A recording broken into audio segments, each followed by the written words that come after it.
السلام علیکم۔ آج کا درس سورہ نساء سے شروع ہے۔ پہلے آپ کے سامنے مروجہ روایتی ترجمہ رکھ دوں گا اور پھر اس کے بعد اس کی حقیقی فہم کو سمجھیں گے، انہی وضاحتوں میں آپ کا سوالات کے جوابات بھی ملتے رہیں گے۔ گزارش ہے کہ درس کو مکمل سنیں اور درمیان میں سوال نہ کریں، درس کے اختتام پر سوال جواب ہوگا، اس وقت اپنا سوال کر لیجیے گا۔ اللہ کے نام سے جو بہت مہربان رحم کرنے والا ہے۔ بسم اللہ الرحمن الرحیم۔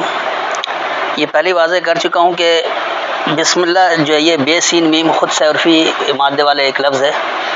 اس میں الف سائلنٹ نہیں ہے۔ جہاں الف کے ساتھ ہے وہاں اللہ نے الف لکھا ہے، جیسے اقرا باسم ربک الذی خلق، وہاں الف لکھا ہوا ہے،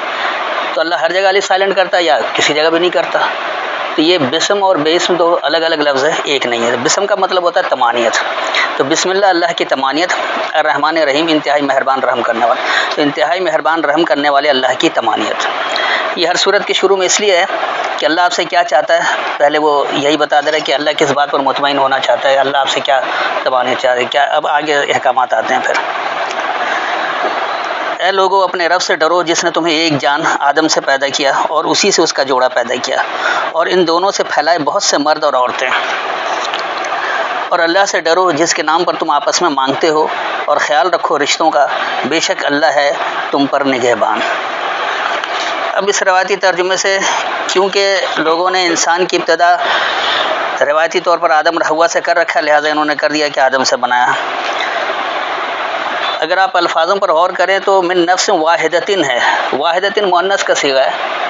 تو پتہ نہیں ان کو آدم میں مؤنث کی کون سی خصوصیت نظر آئی کہ آدم سے بنا دیتے ہیں۔ نفس واحد ہوتا تو بات سمجھ میں آتی ہے، واحد ہوتا تو بات سمجھ میں آتی۔ تو بہرحال میں مروجہ ترجموں پر بحث نہیں کرتا ہوں، ہم اس کی حقیقی فہم کو سمجھتے ہیں۔ یا ایھا الناس، اے لوگو، اتقوا ربکم الذی خلقکم، پابند ہو جاؤ اپنے اس رب کے وہ جس نے تمہیں وجود دیا، من نفس واحدتن، ایک نفس واحدہ سے، ایک مؤنث جرثومے سے۔ یہاں نفس کو اگر آپ جرثومہ سمجھ لیں تو بات واضح ہو جائے گی۔ آج کی میڈیکل سائنس بھی اور پہلے لوگ بھی جانتے ہیں کہ حمل کس طرح سے ٹھہرتا ہے، تو یقینی سی بات ہے کہ عورت کے جرثومے میں جا کر ہی مر کر جرثومہ ٹھہرتا ہے اور پھر جا کر ہوتا ہے، اس لیے من نفس واحدتن ہے۔ وخلق منھا زوجھا، پھر وجود دیا اس سے اس کا ساتھی۔ اب یہاں بھی دیکھ لیں کہ مؤنث پہلے ہے، اگر مذکر پہلے ہوتا تو منہ زوجھا نہیں آتا، زوجھا مؤنث کا صیغہ ہے، منھا بھی مؤنث کا صیغہ ہے، تو پہلے مؤنث ہے، تو وجود دیا اس سے اس کا ساتھی۔ وبث منہما رجالا کثیرا ونساء، اور پھیلایا ان دونوں سے مرد اور عورت کثیر تعداد میں۔ تو اللہ نے کوئی تعداد نہیں بتائی کہ پہلے انسان کتنے تھے، وہ ایک ہی آدم یا ایک ہوا، ایسا کچھ ہے ہی نہیں، یہ قرآنی تصور نہیں، یہ غیر قرآنی تصور ہے۔ تو اللہ کثیر تعداد میں مرد اور عورت بتا رہا ہے۔ واتقوا اللہ، اور اللہ کے پابند ہو جاؤ، الذی تساءلون، وہ جو کہ تم باہم سوال کرتے ہو، بہ اس کتاب کے ذریعے، والارحام یعنی اس کے رحم کا۔ ان اللہ، بے شک اللہ، کانا ہے، علیکم رقیبہ، تم پر نگہبانی کرنے والا۔ تو اس آیت میں جو واضح ہدایت اللہ کی، وہ اللہ یہ بتا رہا ہے کہ اے لوگو تم اپنے اس رب کے پابند ہو جاؤ جس نے تمہیں ایک مؤنث جرثومے سے وجود دیا ہے اور اس میں اس کا ساتھی بنایا اور پھیلایا ان دونوں سے ہی کثیر تعداد میں مرد اور عورت۔ اور اللہ کے پابند ہو جاؤ وہ جو تم باہم سوال کرتے ہو اس کتاب کے ذریعے، یہی کا صیغہ کتاب کی طرف جا رہا ہے کہ آپ کتاب میں اللہ کے بارے میں سوال کرتے ہیں، والارحام، اور اس کے رحم کا، کہ وہ رحم کیا کرتا ہے، یہ عورت کے رحم کی بات نہیں ہو رہی ہے۔ اس لیے آگے اس کی وضاحت ہے کہ ان اللہ کان علیکم رقیبہ، بے شک اللہ تم پر جو ہے نگہبانی کرنے والا ہے۔ اور یتیموں کو ان کے مال دو اور نہ بدلو ناپاک حرام کو پاک حلال سے، اور ان کے مال نہ کھاؤ اپنے مالوں کے ساتھ ملا کر، بے شک یہ بڑا گناہ ہے۔ اب دیکھیے یہاں کیا بات ہو رہی ہے۔ وَآتُوا الْيَتَامَىٰ، اور دو خاص تنہاؤں کو، اموالہم ان کا مال، ولا تتبدلوا، اور تم تبدیل نہیں کرو، الخبیث بالطیب، ناپسندیدہ کو پسندیدگی کو ناپسندیدہ، طیب پسندیدہ ہے اور خبیث اس کی الٹ یعنی ناپسندیدہ۔ ولا تأکلوا اموالہم، اور نہیں تم حاصل کر کے برتو ان کے مال کو، الی اموالکم، اپنے مالوں کی طرف، انہ کانا، بے شک وہ ہے، حوبن کبیرہ۔ اب انہوں نے حوبن کبیرہ کو حوب گناہ کو کر دیا، جبکہ حوب گناہ کو نہیں کہا جاتا ہے۔ گناہ اور ثواب تو یہ ویسے بھی مروجہ روایتی بات ہے، اللہ یہ باتیں نہیں کرتا ہے۔ تو حوب کہتے ہیں تباہی کو، تو بے شک یہ بڑی تباہی ہے۔ تو اس آیت میں جو اللہ حکم دے رہا ہے کہ جو لوگ تنہا ہو جاتے ہیں، جو خاص طور پر تنہا ہو گئے، تو ان کے مال کو تم اپنے مال سے تبدیل نہیں کرو، کیونکہ تمہارا اپنا مال پسندیدہ ہے، دوسرے کے مال کو تم اس طرح کرتے ہو کہ جیسے وہ مفت کا مال ہے، اس کو بے دردی سے اڑاتے بھی اور خرچ بھی کر جاتے ہو، تو وہ ناپسندیدہ کام نہیں کرو اس پسندیدگی کو، اور تم ان کے مال حاصل کر کے نہیں بھرتو اپنے مالوں کی طرف، اپنے مال کے ساتھ ملا کر اپنے لیے صرف اضافہ چاہ رہو، ان کو نقصان پہنچا رہو، یہ بھی غلط ہے۔ اور اگر ایسا کرتے ہو تو یہ کیا ہے، یہ جو ہے یہ بڑی تباہی ہے، تو یہ تباہی اس کے لیے بھی ہے، یتیم کے لیے بھی ہے، اور جو استعمال کر رہا ہے اس کے اپنے لیے بھی یہ تباہی ہے۔ اور اگر تم کو ڈر ہو کہ یتیم لڑکیوں کے حق میں انصاف نہ کر سکو گے تو نکاح کر لو جو عورتیں تمہیں بھلی لگیں، 2 اور 3 اور 4۔ پھر اگر تمہیں اندیشہ ہو کہ انصاف نہ کر سکو گے تو ایک ہی یا جس لونڈی کے تم مالک ہو، یہ اس کے قریب ہے کہ نہ تم جھک پڑو۔ اب یہاں اس مروجہ ترجمے سے یہ لوگ 2 3 4 شادیاں لیتے ہیں، اور مختلف لوگوں کا مختلف استدلال ہے۔ زیادہ عربی داں جو لوگ ہیں وہ تو کہتے ہیں کہ یہ 2 3 اور 4 تو 2 3 4 نہیں ہوا، بلکہ 2 4 3 3 6 10 اور پھر 4 4 8 18 اور ایک تو ویسے ہی 19 بھی رکھ سکتے ہیں، یہ بھی استدلال لے لیتے ہیں۔ اور کچھ کہتے ہیں یہ تو ایسے ہی محاورتاً استعمال کیا گیا، لہذا کوئی پابندی نہیں، آپ سینکڑوں رکھیں، جو عرب لوگ اس کے قائل بھی ہیں۔ تو بات یہاں بیوی کی نہیں ہو رہی ہے، اگر آپ آیت کو صحیح سے پڑھیں تو یہاں بات یتیم کی چل رہی ہے شروع سے۔ وَإِنْ خِفْتُمْ، اور اگر تمہیں خوف ہے،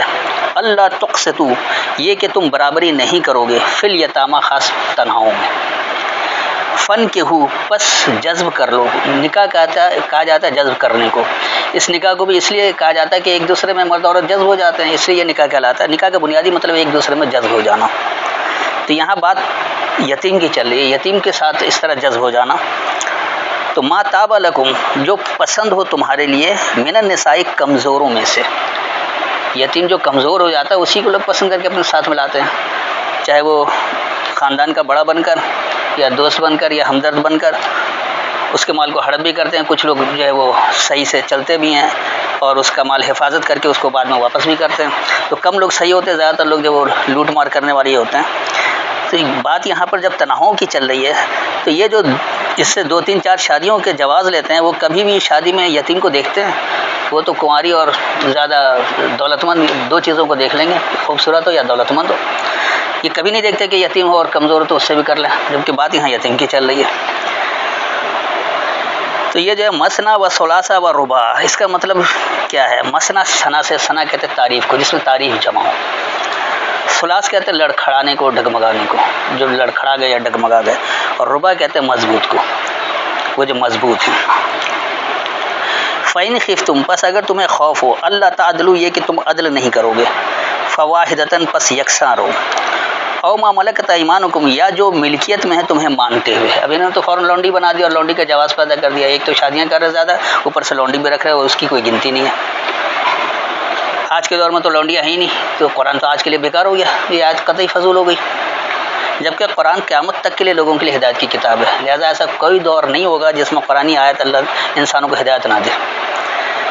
تو یہاں بات جو ہے وہ جو ملکیت میں تمہیں مانتے ہوئے، ملکیت میں مانتے ہوئے اولاد بھی ہوتی ہے، بھائی بہن بھی ہوتے ہیں،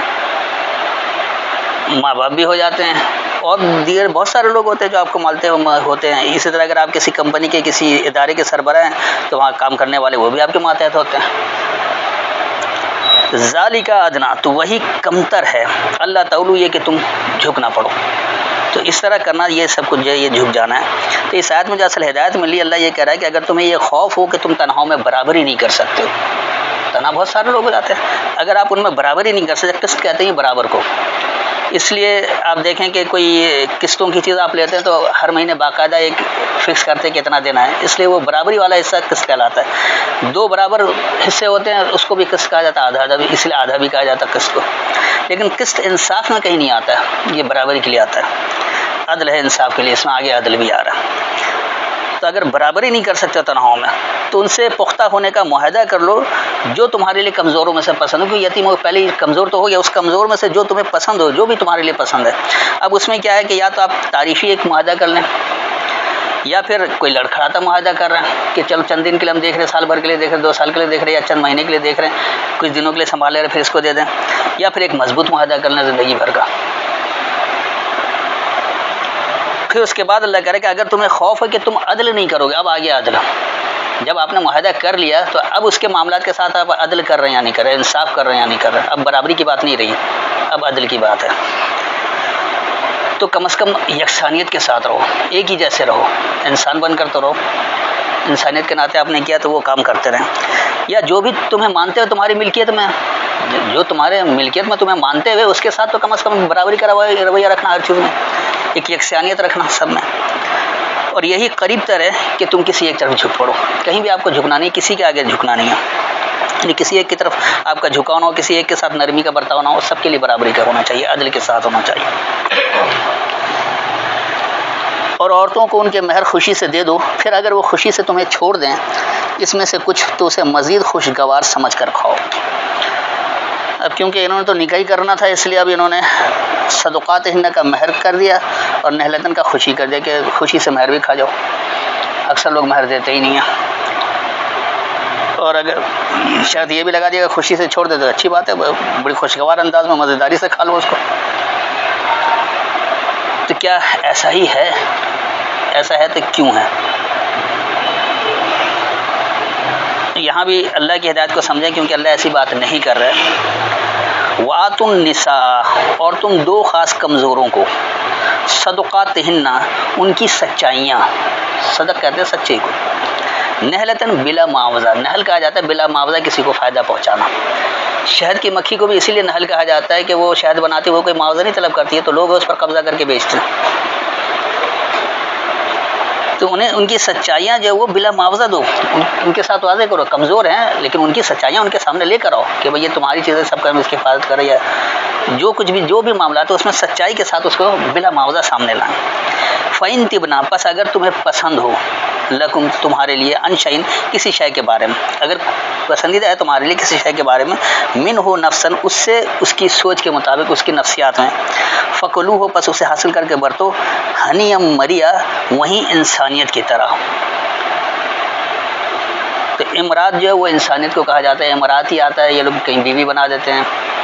کہیں کچھ اور بنا دیتے ہیں، یہاں مری آیا تو اس کو خوشگوار بنا دیا، سب ایک ہی مادے سے۔ کہ مری کا مطلب جو ہے وہ انسانیت ہے اصل میں۔ تو اس آیت میں جو اصل اللہ نے ہدایت دی ہے کہ کمزوروں کو بلا معاوضہ عطیہ انہیں سچائی سے دو، جو کچھ بھی انہیں آپ عطا کر رہے ہیں، جو کچھ دے رہے ہیں، سچائی کے ساتھ ان کی سچائیاں بھی ان کے سامنے لائیں اور بلا معاوضہ ان کے لیے کام کریں۔ بس اگر نفسیات اس سے کسی شے کے بارے میں تمہارے لیے ان کی پسندیدگی، یعنی کسی شے کے بارے میں تم اپنی سوچ کے تحت اس کو پسند کر لو، تو ایک تو آپ اسے اجازت لے کر ہی لیں گے، اسی طرح قبضہ نہیں کر لیں گے۔ تو اگر کوئی پسندیدہ شے بھی ہو تمہاری اپنی سوچ کے مطابق، تو انسانیت کی طرح خوشگواری سے اسے حاصل کر کے برتو، یعنی کہ زبردستی قبضہ کر کے، حق جتا کر، یا خود قابض ہو کر سب کچھ کرنا، ایسا نہیں ہوگا۔ کوئی چیز پسند آ بھی گئی ہے تو آپ انسانیت کی طرح خوشگوار ماحول میں اسے اجازت طلب کر کے اس کے بعد آپ اسے اپنائیں۔ اور نہ دو بے عقلوں کو اپنے مال جو اللہ نے تمہارے لیے سہارا گزران کا ذریعہ بنایا ہے، اور انہیں اس سے کھلاتے اور پہناتے رہو، اور کہو ان سے معقول بات۔ اب کیونکہ انہوں نے یتیم کے مال پر قبضہ کرنے کا ایک وہ فقہی نسخہ بنا رکھا ہے، لہذا ترجموں کو بھی اسی کے ماتحت پابند کرتے ہیں کہ اب اگر کوئی بے عقل ہے تو اس کے مال کو تو آپ چپ چاپ سے کھاتے پیتے رہیں، اس سے آپ کا بھی گزارا ہو رہا ہے، یعنی آپ خود کسی قابل نہیں تھے، اس مال کی وجہ سے کما رہے ہیں تو اس کو ہڑپ کرتے رہیں اور اس کو بھی کھلاتے پہناتے رہیں، اور بات کرو معقول بات۔ تو معقول بات کیسے ہوگی؟ کیا قبضہ جما کر اس طرح کھانے سے؟ یہ تو آپ کو خود اتنا قابل ہونا چاہیے کہ آپ اس کی پرورش اپنے ذرائع سے کر لیں، لیکن یہاں پہلے رزق پر اس کے قبضہ کروا رہے ہیں، اس کے بعد بات کر رہے ہیں۔ اب دیکھیں یہاں اللہ کیا ہدایت دے رہا ہے، وَلَا تُؤْتُوا السُّفَهَاءَ، اور تم نہیں دو خاص بے وقوفوں کو، اموالکم ان کے مال، التی، وہ جو کہ جعل اللہ لکم قیاما، بنا دیا اللہ نے تمہارے لیے ڈٹنا، کیونکہ وہ بے وقوف ہے، اس کے پاس مال موجود ہے،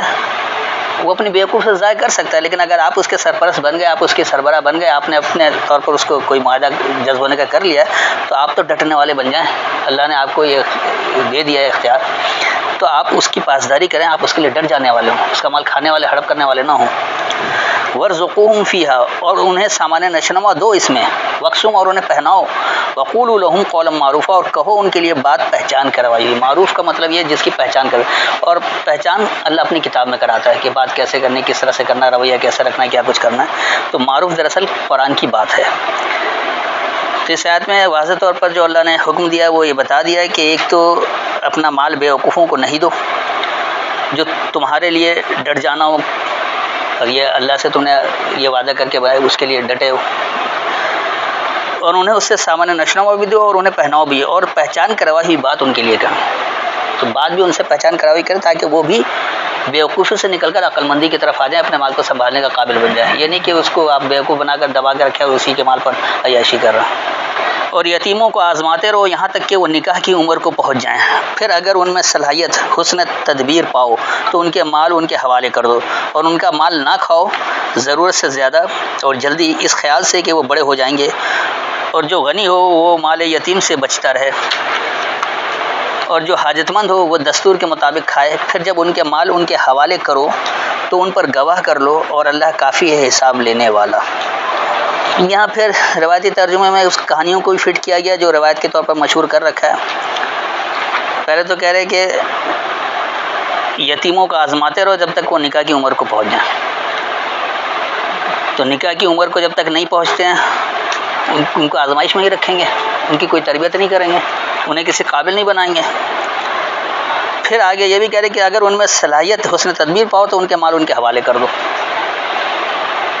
تو مال قبضہ کرنے سے تو اللہ پہلے ہی منع کر رہا ہے۔ ایک طرف ان کے روایتی ترجمے سے پہلے مال قبضہ کروا دیا اگر بیوقوف ہے، پھر دوسری طرف کہہ رہے کہ اگر وہ صلاحیت والے ہیں تو ان کے حوالے کر دو۔ پھر یہ بھی کہہ رہے ہیں کہ اس میں ضرورت سے زیادہ انہیں اسراف بھی نہیں کرو، اور اس خیال سے کہ وہ بڑے ہو جائیں گے ان کا مال بھی جلدی جلدی مت کھا جاؤ۔ پھر یہ بھی کہہ رہے کہ جو غنی ہے تو وہ تو یتیم کے مال سے بچتا رہے کیونکہ وہ خود کھانے کے قابل ہے، لیکن دوسری طرف کہہ رہے کہ جو حاجت مند ہے، فقیر ہے، جو تنگ دست ہے، تو وہ کم از کم تنخواہ کے طور پر مال لیتا رہے، کھاتا رہے، اس کا ہڑپ کرتا رہے، اور یقینی سے بات جب اس کے زیر کنٹرول ہے تو وہ کوئی فکس نہیں ہوتا ہے، جتنا مرضی کھا جائیں۔ پھر آگے یہ بھی کہہ رہے کہ جب ان کا مال ان کے حوالے کرو تو ان پر گواہ کر لو۔ پہلے کہہ رہے تھے کہ اگر عقل مند پاؤ تو حوالے کر دو، اب کہہ رہے کہ اگر حوالے کرو تو گواہ بھی کر لو، اور اللہ کافی حساب لینے والا۔ جب اللہ کافی ہے تو پھر گواہ کرنے کی ضرورت ہی کیا ہے؟ تو اس بات کو بھی سمجھے کہ یہاں اللہ کیا ہدایت دے رہا ہے۔ وَابْتَلُوا الْيَتَامَى، اور آزمائش ہے تنہاؤں کی، حتیٰ یہاں تک کہ اذا بلغوا النکاح، وہ پہنچ جائیں جذب ہونے کو، خاص جذب ہونے کو، پختہ جذب ہونے کے معاہدے کو۔ تو جو تنہا ہو گیا ہے، یقینی سی بات ہے کچھ لمحے کے لیے پریشان ہو جاتا ہے، اس کی عقل کام نہیں کرتی ہے، تو وہ اس کی آزمائش کا لمحہ ہوتا ہے۔ اب اس میں کوئی اچھے ذہن کا آدمی مل جائے تو اس کو سنبھال لیتا ہے، اور کوئی برے ذہن کا مل جائے تو سارا قبضہ کر کے اس کو پاگل بنا کے چھوڑ دیتا ہے۔ تو اس لیے یہ آزمائش کا کہ آزمائش ہے تنہاؤں کی یہاں تک کہ وہ پختہ معاہدہ کرنے کو پہنچ جائے۔ نکاح کی عمر کی بات نہیں ہوئی، اگر نکاح کی عمر کی بات ہوتی تو کتنی عمر ہونی چاہیے، پھر اللہ وہ بھی لکھتا ہے کتنے سالوں بالغ ہوتا ہے۔ فَإِنْ آنَسْتُمْ، پس اگر تم انسیت محسوس کرو، منہم ان میں، رشدن منزل تک پہنچنے کی، فَدْفَعُوا إِلَيْهِمْ أَمْوَالُهُمْ، پس دفع کر دو ان کی طرف ان کے مال، یعنی لوٹا دو ان کی طرف ان کا مال۔ وَلَا تَأْكُلُوهَا، اور تم نہیں حاصل کر کے برتنا اسے، اسرافاً، حد سے زیادہ، یعنی اسراف کرنے کے لیے زیادہ سے زیادہ خرچ کرنا، اور بداراً، بدار کہتے ہیں کامل ہونے کو، مکمل ہونے کو۔ بدر بھی اسی سے لفظ نکلا ہوا، یہ لوگ غزوہ بدر بنا دیتے ہیں، تو وہاں بھی مکمل ہونے کی بات ہے۔ یکبروا، یہ کہ وہ بڑے ہو جائیں، تو مکمل کر لو یہ کہ وہ بڑے ہو جائیں، بڑے ہوں گے اپنی چیزیں سب کنٹرول میں کر لیں گے، تو اس کو مکمل کرو، اسے اسی طرح بیوقوف نہ چھوڑو، اسے تنہا اسی حالات میں نہ چھوڑو، ان کی تربیت بھی کرتے رہو، ان کو مکمل کر دو، ان کے مال کو حد سے زیادہ استعمال بھی نہیں کرو۔ ومن کانا غنیًا، اور جو تم میں سے بے پرواہ ہے، فلیستعفف، پس وہ جلد عافیت دینے والا ہو تمہیں۔ اب کہتے ہیں عافیت دینے کو، یہاں انہوں نے بچتے رہنا بنا دیا، کہیں معافی دینا بنا دیتے ہیں،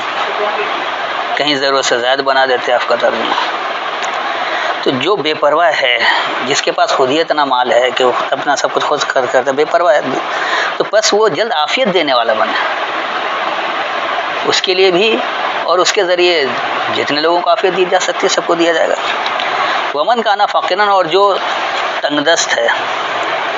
فلیاکل بالمعروف، پس وہ حاصل کر کے برتے، پہچان کروائی ہی کو، تو پہچان رب نے کروا دیا قرآن میں کہ کس طرح کیسے، کیونکہ اللہ نے رزق کو جمع کرنے سے منع کیا، ملکیت میں رکھنے سے منع کیا، کھلا رکھنے کو کہا، ينفقون کا ہے